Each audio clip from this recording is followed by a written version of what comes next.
Hello student, I am a geography teacher. Today I'll discuss about remaining part of the chapter of class 10 resource and development. So पिछले day में हम लोगों ने पढ़ी थी कि what is resource and what are the different types of resources. Today we'll discuss about agenda 21. तो agenda 21 को बोलने से आपके मन में एक assumption आती है कि मैम ये जो 21 है एजेंडा 21 है, इस एजेंडा में क्या 21 प्रिंसिपल हमने लिए थे?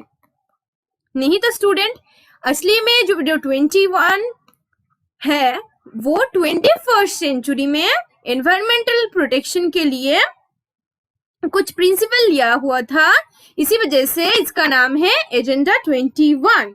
ठीक है। सो स्टूडेंट, इन जून 1992 में जो ब्राजील में एक जगह है, उस जगह की नाम है रियो डी जेनेरो। उस जगह में 100 heads of the states met. ठीक है। वर्ल्ड की जो 100 कंट्री है, उस कंट्री में से 100 लीडर्स वहां पे गई हुई थी। ठीक है। उस जगह में जाके कुछ ऐसी प्रिंसिपल वो अडॉप्ट की जो एनवायरमेंटल के लिए अच्छी हो और एनवायरमेंटल फ्रेंडली हो। कुछ ऐसी uses, for example you can say that the water resource development, okay, poverty alleviation process, or different kinds of environmental protect environmental damage and poverty disease through global cooperation and common interest। ठीक है। ये सब एक agency, एक institutions ने ली हुई थी, वो है United Nation conference on environment and development. ठीक है student. So now we will discuss about resource planning. So student, हर एक काम के लिए हमें प्लानिंग करना जरूरत होती है। ठीक है स्टूडेंट। कुछ महीने बाद अगर स्कूल खुल जाए, ओपन हो जाए, तो क्या होगी, तो आप एक प्रिपेयर करोगे कि हमें मॉर्निंग में उठना है, सुबह उठना है, सुबह उठने के बाद ब्रेकफास्ट करने के बाद हमें बस पकड़ना है। ठीक है। सो ऐसी कुछ प्लानिंग हमें हर एक काम के लिए लेना पड़ता है। ठीक है। So what is resource planning? Planning is the widely accepted strategy for judicious use of resources। ठीक है। हमें क्यों प्लानिंग अडॉप्ट करना और प्लानिंग करना जरूरत है? सो जुडिशियस यूज ऑफ रिसोर्स के लिए, ताकि हम ज्यादा से ज्यादा यूटिलाइज कर पाए रिसोर्स को। ठीक है। सो ऐसी है हमारे रिसोर्स प्लानिंग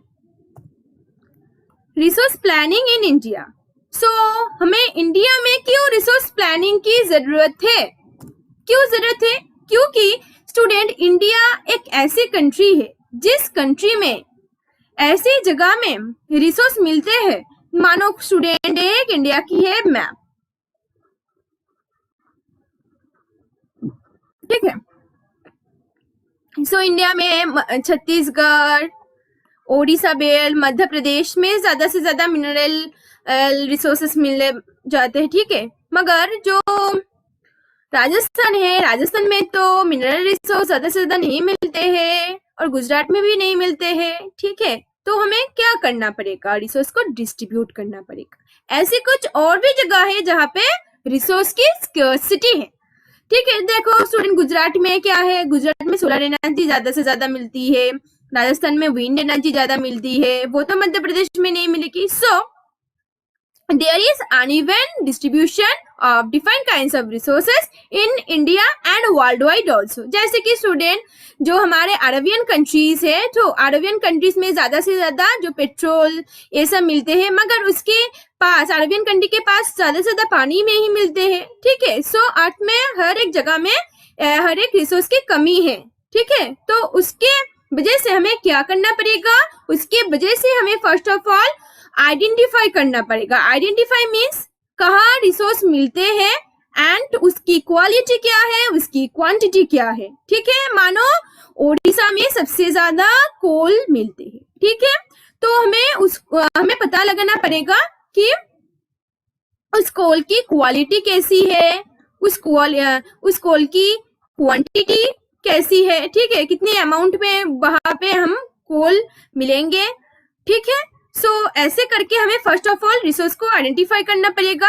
उसके बाद हमें एक इवॉल्विंग ए प्लान, हमें एक प्लान करना पड़ेगा, ठीक है। तो रिसोर्स को एक्सट्रैक्ट करने के लिए हम कौन सी मेथड अपनाएंगे, जैसे हम कौन टेक्नोलॉजी को और किस टेक्नोलॉजी को हम ज्यादा से ज्यादा यूज करेंगे उस रिसोर्स को एक्सट्रैक्ट करने के लिए, ठीक है। हमें प्लानिंग करना पड़ेगा, प्रॉपर प्लानिंग की जरूरत होगी।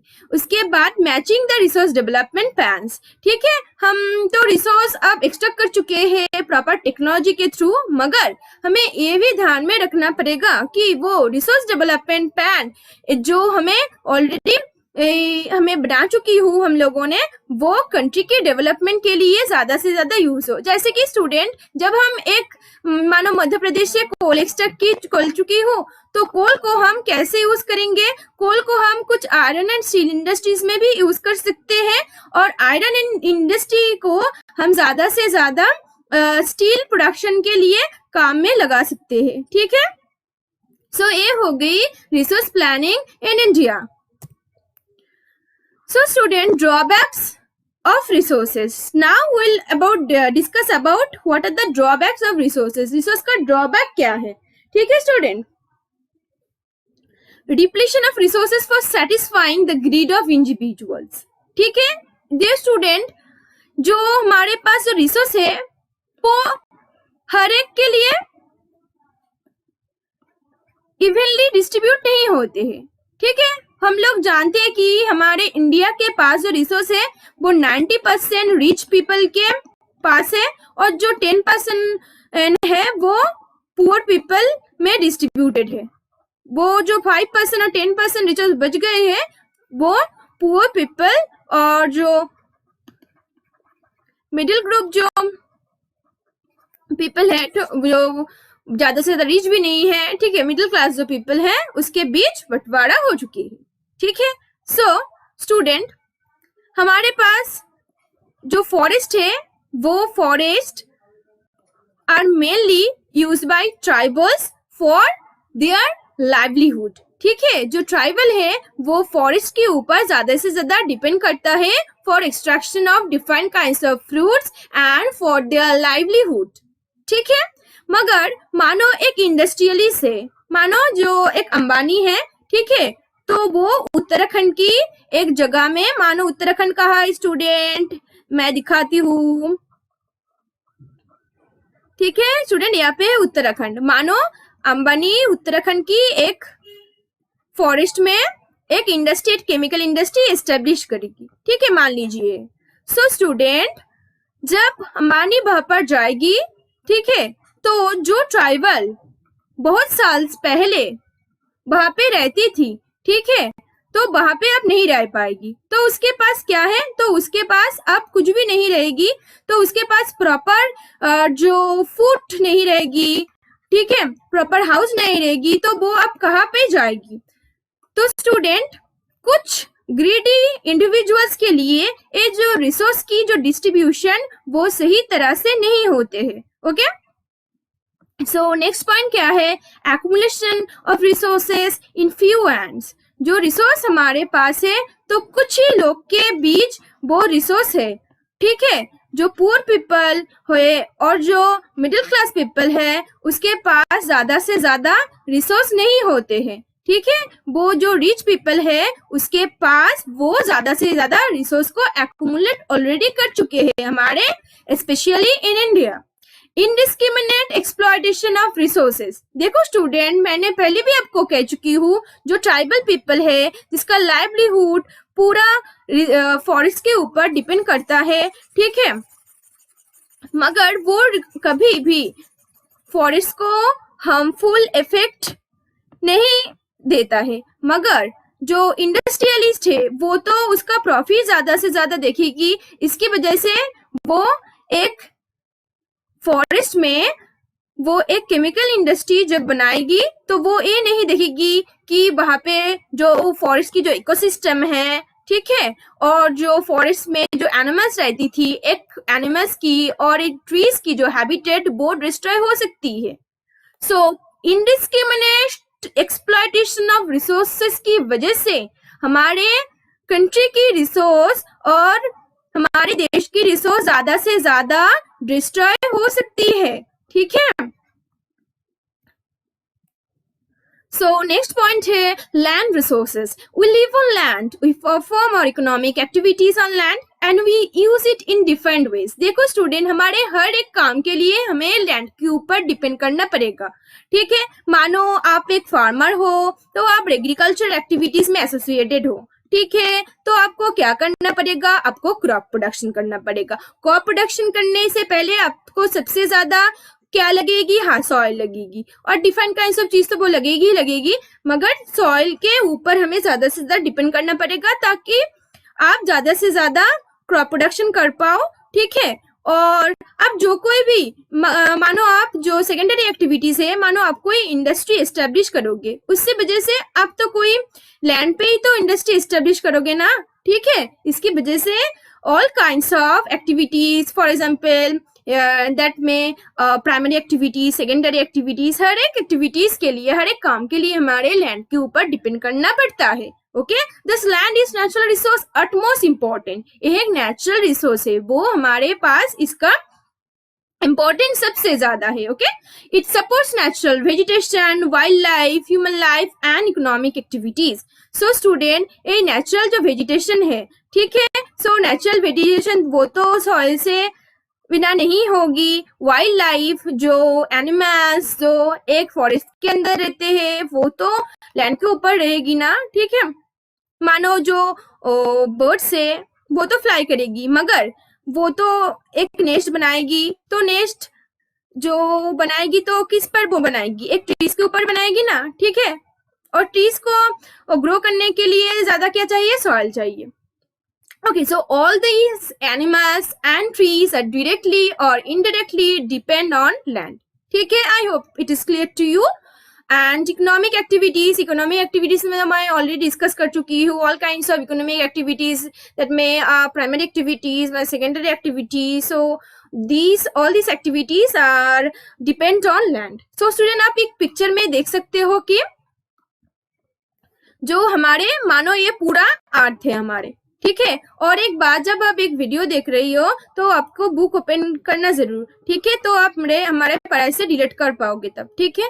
सो स्टूडेंट, मानो ये पूरा अर्थ है, वो क्या है, पूरा 100% है, और इस 100% में प्लेन एरिया की परसेंटेज क्या है, हाँ ठीक है, आपने प्लेन एरिया की परसेंटेज है 43% एंड माउंटेन्स की परसेंटेज है 30%, ओके। और नेक्स्ट है क्या, नेक्स्ट है प्लेटो एरिया। प्लेटो एरिया की जो परसेंटेज है, और प्लेटो एरिया ऑक्युपाई कर चुके हैं 27%, ठीक है। सो अब हम पढ़ेंगे लैंड यूटिलाइजेशन के बारे में। हम एक लैंड को किस तरीके से प्रॉपरली यूटिलाइज कर सकते हैं उसके बारे में अब हम पढ़ेंगे। Land utilization, land resources are use for the following purposes. Land resource को हम डिफरेंट पर्पस से यूज कर सकते हैं। First of all forest, second of all land not available for cultivation. एक लैंड ऐसे भी होते हैं वो कल्टीवेशन के लिए अवेलेबल नहीं होते, मानो कि जो सैंड, जहाँ पे ज्यादा से ज्यादा डेजर्ट एरिया है, ठीक है, जैसे राजस्थान में क्या है, ज्यादा से ज्यादा डेजर्ट एरिया है, प्लेटो एरिया है, वहाँ पे हम क्या नहीं कर सकते, वहाँ पे हम कल्टीवेशन नहीं कर सकते हैं, ठीक है स्टूडेंट। नेक्स्ट क्या है, बैरन एंड वेस्टलैंड, ठीक है। जो बैरन लैंड है वो क्या है, अनफर्टाइल है, इनफर्टाइल है, ठीक है। और वेस्टलैंड में भी हम ज्यादा से ज्यादा कल्टीवेशन के पर्पस में नहीं यूज कर सकते हैं वेस्टलैंड को। नेक्स्ट है land put to non agriculture uses, buildings, road, factories. कुछ लैंड ऐसे भी है जिसको हम non agriculture use, I mean to say buildings, road, factories, ये सब कंस्ट्रक्शन के लिए हम वो लैंड यूज कर सकते हैं, ठीक है। जैसे बिल्डिंग के लिए भी एक लैंड जरूरत है ना, रोड कंस्ट्रक्शन के लिए एज वेल एज फैक्ट्रीज के लिए हमें भी एक लैंड की जरूरत होती है, okay student. Entry third point क्या है, other uncultivated land excluding fallow land, permanent pastures and grazing land, ठीक है। अदर अनकल्टिवेटेड लैंड के अंदर क्या पढ़ते हैं, परमानेंट पेस्चर। परमानेंट पेस्चर का मतलब क्या है स्टूडेंट, जिस लैंड को हम जो डोमेस्टिक एनिमल्स वहाँ पे जाते हैं और ग्रास ये सब ईटिंग करते हैं, ठीक है। हार्बीवोर्स जो एनिमल्स होते हैं जिस ग्रास ये सब वगैरह खाते हैं उसको हम बोलते हैं herbivores animal, for example cow, ship, ठीक है। वो जो लैंड को यूज करते हैं, ठीक है, उसको हम बोलते हैं परमानेंट पैस्चर और ग्रेजिंग लैंड। ग्रेजिंग करते हैं जहाँ पे जो डोमेस्टिक एनिमल होते हैं। नेक्स्ट क्या है, land under miscellaneous tree crops crops not included in nation area. ठीक है, मिसलिनियस ट्री क्रॉप्स के थ्रू भी हम लैंड को यूज कर सकते हैं। लैंड को एक लैंड में हम एक जगह में हम ट्री, मानो एक जगह में हम राइस प्रोडक्शन की और उसके बाजू में हम व्हीट प्रोडक्शन भी कर सकते हैं, उसके बाजू में हम वेजिटेबल्स जो है वो भी प्रोडक्शन कर सकते हैं। ठीक है, तो लैंड को हम मिसलेनियस पर्पस में भी यूज कर सकते हैं। ठीक है, culturable wasteland left uncultivated for more than 5 agriculture years. Culturable wasteland मर का मतलब क्या है, जिस लैंड को हम बहुत सारे दिन यूं ही यूज नहीं करी, क्योंकि एक लैंड को हमें यूं ही छोड़ दी ताकि वो नेचुरली उस लैंड फर्टाइल हो सके। ठीक है, फैलो लैंड का मतलब क्या है, नेचुरली फर्टाइल। स्टूडेंट, आपके मन में एक भी क्वेश्चन आ सकती है कि नेचुरली फर्टाइल वो कैसे होगी। स्टूडेंट, जब एक लैंड यूं ही एक जगह में रहेगी तो उस जगह में ट्रीज भी ग्रो हो सकती है। ठीक है, कुछ दिन के बाद वो ट्री रूटिन हो जाएगी और उसके बाद वो ट्री मिट्टी के साथ मिल जाएगी और वो ट्रीज के अंदर जो न्यूट्रिएंट्स थी वो भी जो मिट्टी के साथ मिल जाएगी और जो माइक्रो ऑर्गेनिज्म है, फॉर एग्जांपल अर्थ और डिफरेंट काइंड्स ऑफ जो एनिमल्स है वो भी वो लैंड की फर्टिलिटी बढ़ा सकती है। ठीक है, नेक्स्ट क्या है, fallow land. Current fallow left without cultivation for 1 और less than 1 agriculture year. Current fallow का मतलब क्या है, जिस लैंड को हम 1 ईयर और 1 ईयर के कम ईयर में नहीं यूज किया उसको हम बोलेंगे करेंट फैलो लैंड। ठीक है, वो अभी उसको यूज नहीं किया। Other than current fallow left uncultivated for the last 1 to 5 agriculture year. Other than current fallow का मतलब है स्टूडेंट जिसको हम 1 to 5 इयर्स तक यूज नहीं किए, उसको हम बोलेंगे other than current fallow land. ठीक है स्टूडेंट, नेट शोन एरिया। एक बात आप समझ जाइए student, what are the difference between net sown area and gross crop area. ठीक है, ये तो आपके सिलेबस में नहीं है बट आपकी पढ़ाई के लिए सबसे ज्यादा जरूरत है। ठीक है, तो आप जब नेट शोन एरिया और ग्रॉस क्रॉप एरिया के बीच में जो डिफरेंस नहीं समझोगे तो आप कंफ्यूज हो जाओगे। See what is the gross crop area and what is net sown area. ठीक है, मैं इस जगह में एक डायग्राम ड्रॉ कर रही हूँ, आप अच्छी तरह से ये समझना। ठीक है, अगर कोई डाउट्स हो आपकी तो कमेंट सेक्शन में जरूर लिखना। ठीक है स्टूडेंट,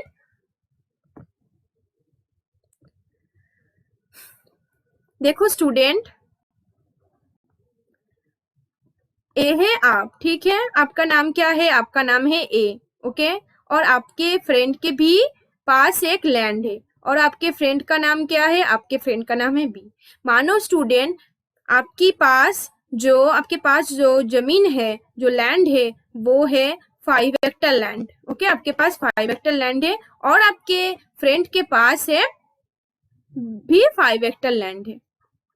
ठीक है स्टूडेंट, जब आप मानो 2020 में आप उस 5 हेक्टर लैंड में ओनली व्हीट प्रोडक्शन की हो। ठीक है, तो आपकी जो ग्रॉस क्रॉप एरिया होगी वो क्या होगी, 5/5 into 100%।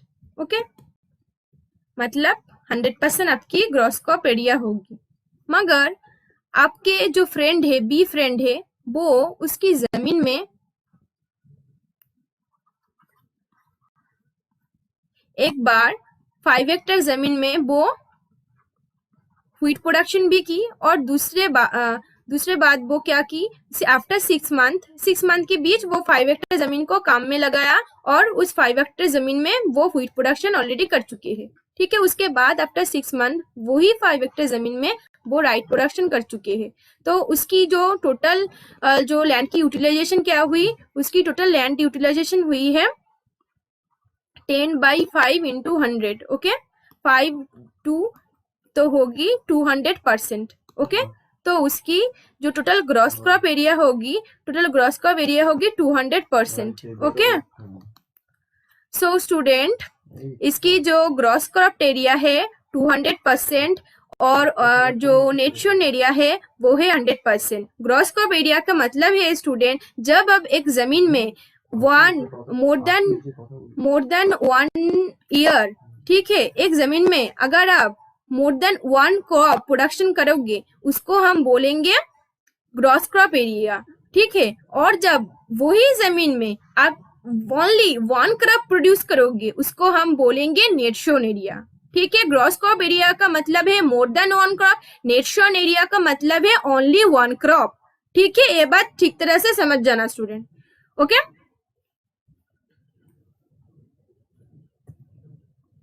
So thank you student for watching my video. If you like my video then you can share and subscribe my video, ठीक है। तो bye bye student.